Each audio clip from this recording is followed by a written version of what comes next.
Hi, I'm Tony Russo, and this is In Case You Missed It from Kates-Boylston for the week ending Friday, January 10th, 2025. This episode is sponsored by Passages International. Looking for a way to honor your loved one while honoring the planet? At Passages, they specialize in eco-friendly funeral products made from renewable, biodegradable materials. Whether it's a stunning willow casket, a biodegradable urn for scattering, or their unique memorial keepsakes, Passages helps create meaningful goodbyes that tread lightly on the earth. Join the movement toward greener funerals. Visit passagesinternational.com and discover how you can celebrate life while protecting the planet for generations to come. Link in the show notes. First up, some big news from Matthews International, which announced that it would be selling SGK brand solutions for $250 million plus another $100 million in stock. So under the new deal, which will take probably about 6 months to go through and to be approved, Matthews would sell SGK to a company called SGS and Company, which is in a similar business. That company would make a new company, and it will be a combination of SGK and SGS. Matthews will retain 40% interest in that, as well as get $50 million in preferred stock to make up the rest of the $350 million sale price.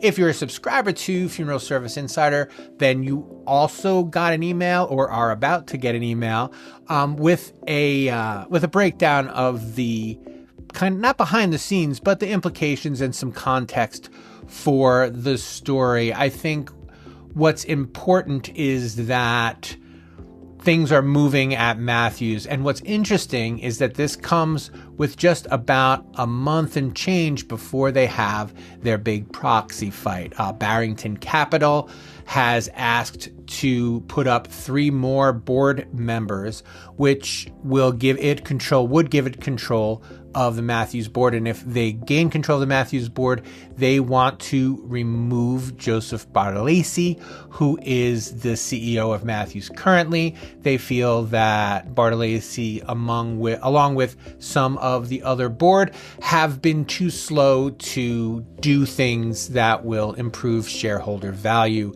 I was looking around this morning. In 2014, I think Matthews was trading for like close to $75 or something like that. But in recent years, it has been trading around $48 and change.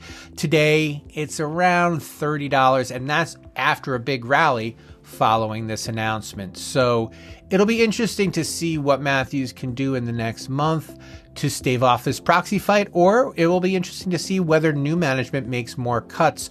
One of the interesting parts of the deal is Matthews is keeping one of its manufacturing arms that was part of SGK, and that was a peculiar decision, and I can't find anybody who can tell me why, although I did find somebody who is willing to speculate on the record in the story, which you can find in Funeral Service Insider. But if you wanted just a link to the press release from Matthews, you can find that in the show notes.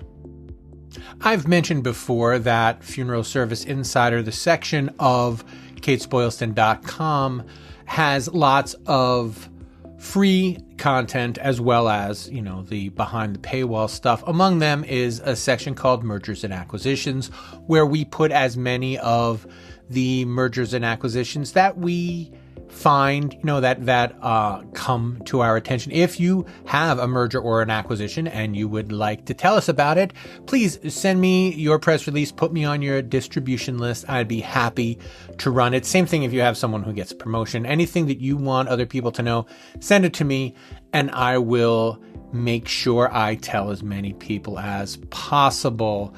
But this week there are 2 particular ones that I want to talk about because I think it points to a bigger picture idea that we'll be discussing more as the year goes on. In SCI's case, they acquired 3 funeral homes under the banner J. Warren Funeral Services in Casa Grande, Arizona. And this is something that I've spoken with several people about already this year. I know that, SCI was very open about the fact that they were going to be buying funeral homes all year as much as made sense for them. And some of the other consolidators I've spoken to, both large and small, say that their interest is more in groups than in regular funeral homes. Not to say that single funeral homes are off the table, but there is some attraction to funeral homes that are already kind of grouped together. So buying these 3, they already have others in the area that it kind of makes a larger group out of a smaller group. Especially, when SCI buys it, yes, it makes a much larger group out of a much smaller group. But what was interesting was the other one that I wanted to mention, which is Frary, F-R-A-R-Y. They just picked up their 6th funeral home in the New York area, in the Governor, New York area. And what was interesting about that is there were 2 funeral homes in Governor, New York. One was a Frary owned, and the other one was called Green Funeral Home. Now, back in 2021, one of the funeral directors from Green Funeral Home left and went to work for Frary, and now that funeral director is coming back to run Green Funeral Home under the Frary brand. And we talk about the third key employee a lot when we're talking about succession. And to tie this to the SCI move, the people who had owned the funeral home that sold to SCI said they had more promotable employees than they could promote. And they said that by joining up with SCI, it would give their employees more upward mobility, which is a really interesting take that I don't know, I haven't considered before for sure. I don't think I've written about that, but be sure that I'll be writing about things like that in the future, because it's the same thing here with the Frary funeral home. They had a key employee and they found that key employee a funeral home to buy for. He doesn't own the funeral home, but now he has more responsibility and there is upward mobility now. There's more upward mobility in the company because they expanded and purchased another funeral home. So it's something to consider, especially if you're a small funeral home looking to grow, or if you're looking, if you're making a succession plan and you are worried not only about what happens to your name, but what opportunities your employees will have when you pass the business on. It might be worth considering to sell it to a large independent group in your area for that reason, because you may be able to help your employees as well as make sure that your legacy is protected. Links to both of those stories in the show notes. In, I guess, more acquisition news, the casket company Thacker has picked up another casket company called Southern Legacy Casket of Bowling Green, Kentucky. One of the interesting things about that is not only did they buy this company, but they also expanded it. In Bowling Green, they picked up additional warehouse space to better serve that kind of region. Now, Thacker is in this area on the East Coast. It's not far from where I'm recording this today. It's in Monrovia, Maryland.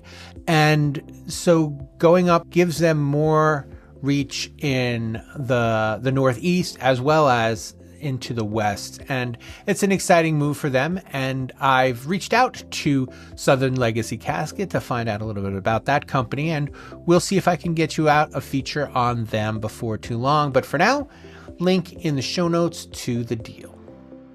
something I just kind of want to give you a heads up about more than actually do reporting on, because it is happening literally while I am recording this video. There is Project Heart Island. The Heart Island Project is a collective that's working to make things better and more equitable on New York's mass grave island. We've reported about Heart Island several times, both here in FSI and in the FSI, the newsletter, and as well as in American Cemetery and Cremation, because it is a really kind of particular place. And this week there was an exhumation on Hearts Island, as someone who had been murdered and, unclaimed and so interred at Heart Island. They identified the woman who was murdered, and they were able to get in contact with her family, and they went and they got the body. They are making a presentation on, they made a presentation on January 9th at 7 p.m., the Heart Island Project, with a plan to have individual burials or to completely do away with the need for using mass graves on Heart Island. And it's a tantalizing notion. I think it could be. I mean, if New York can solve its indigent burial problem, then then there's hope for the rest of the small towns in the country. So it's a story I'm going to be following, but I want to invite you, and there will be a link in the show notes to the presentation. I do not know when they'll post the video of the presentation, if they'll post it at all, but either way, I'm going to be following up on this story in the coming weeks, and it may be followed up on as well in American Cemetery and Cremation. So stay tuned for that, but there's a link to a couple of those great stories about Heart Island in the show notes.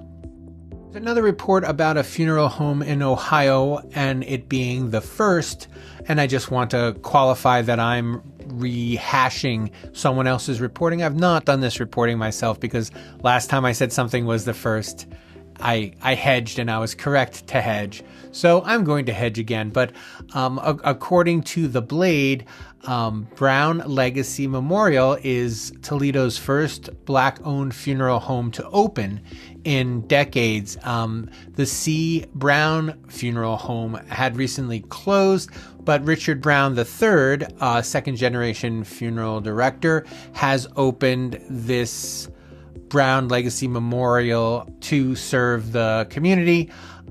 He was looking to open his own funeral home, but he didn't have the resources and the demand yet to have his own building. So he's actually working out of a colleague's funeral home, the Callisto Funeral Home in Toledo. And a couple weeks ago, I ran a story on Angela Woosley, who is doing the same thing.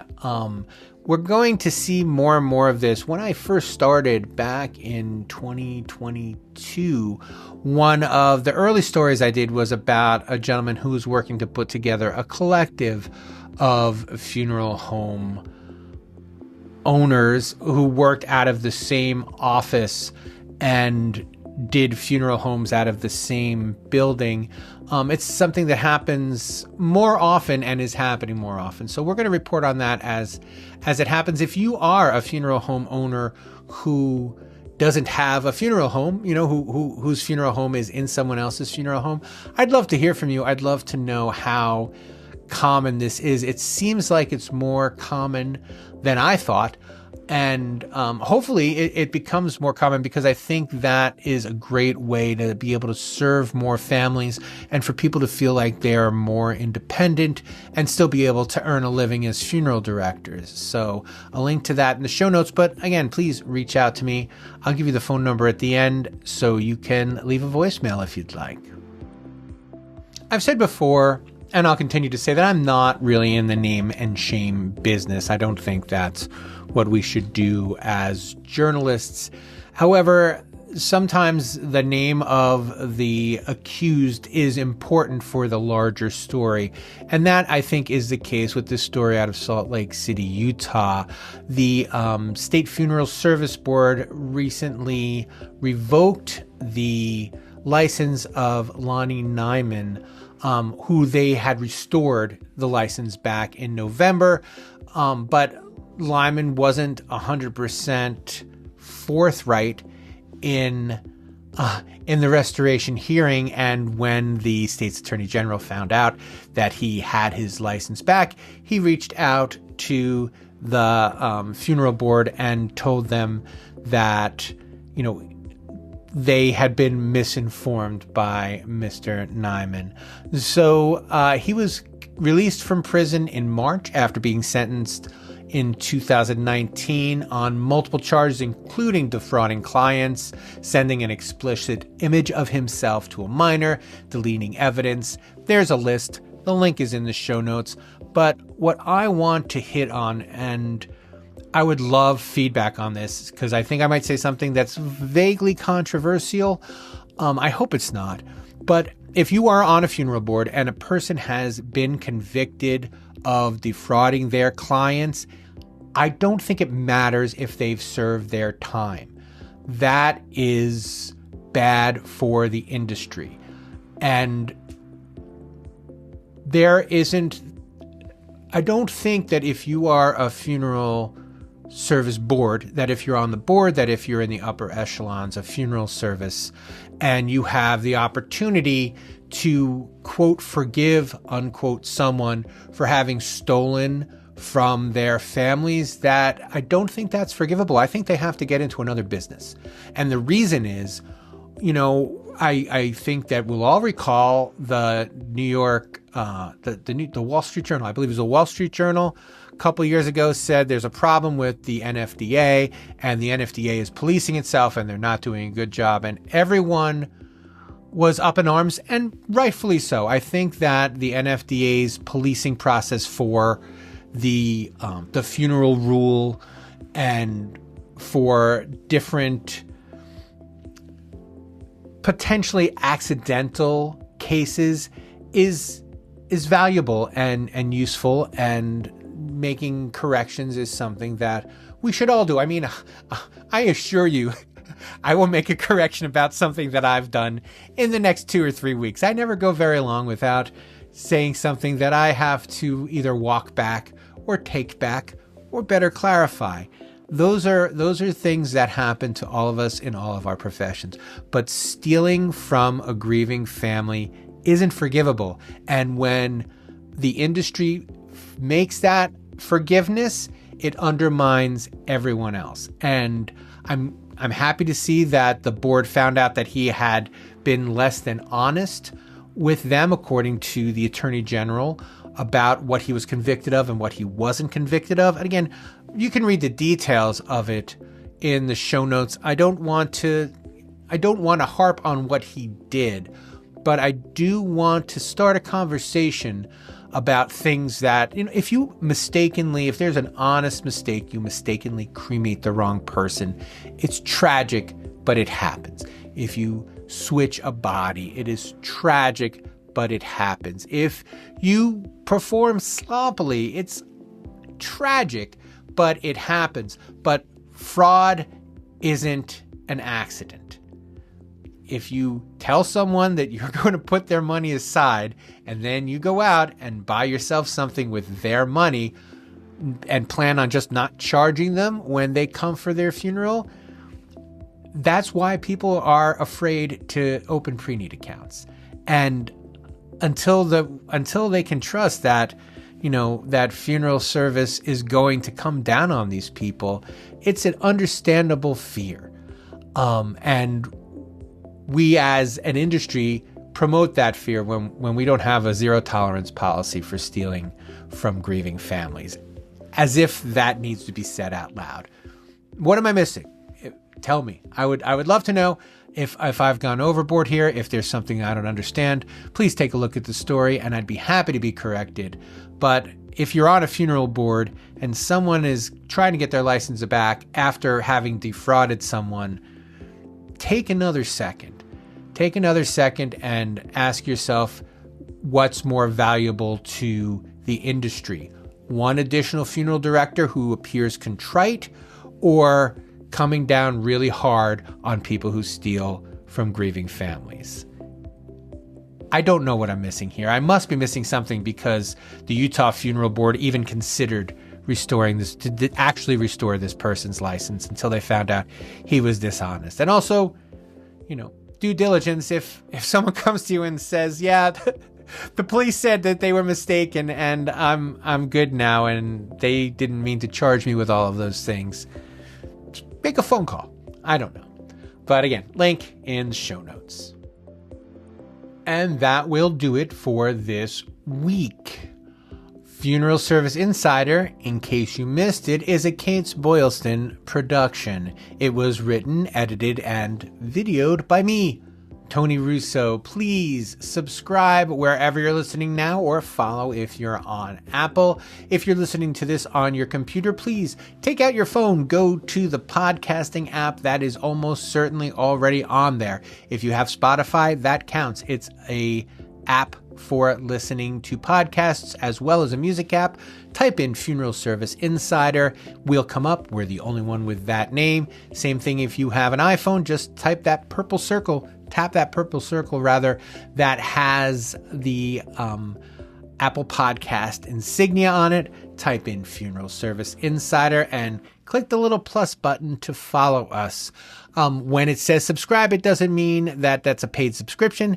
Subscribing to this podcast is free. We're also on YouTube. You can hit the little bing bing button on YouTube. And again, when my video comes out on Friday morning, you will be among the first to know, and you can watch it. And then you can get back to me. You can tell me what's wrong. You can tell me what's right. You can tell me what you'd like to see covered, whatever you'd like. You can reach me through the show notes. There is a link to email me, or you can call and leave a voicemail at 732-746-0233, extension 709. And that will take us into the weekend. I hope you have a great weekend. I'm here on the East Coast. It snowed last week, and I live in rural America, so we don't plow, and no one has left my house in a week. Everyone here is kind of bouncing off the walls a little bit, and we have some more snow in the forecast for the weekend here in my part of Maryland. So providing I survive the weekend and no one gets cabin fever and goes all the shining on me, I will check in with you guys next week.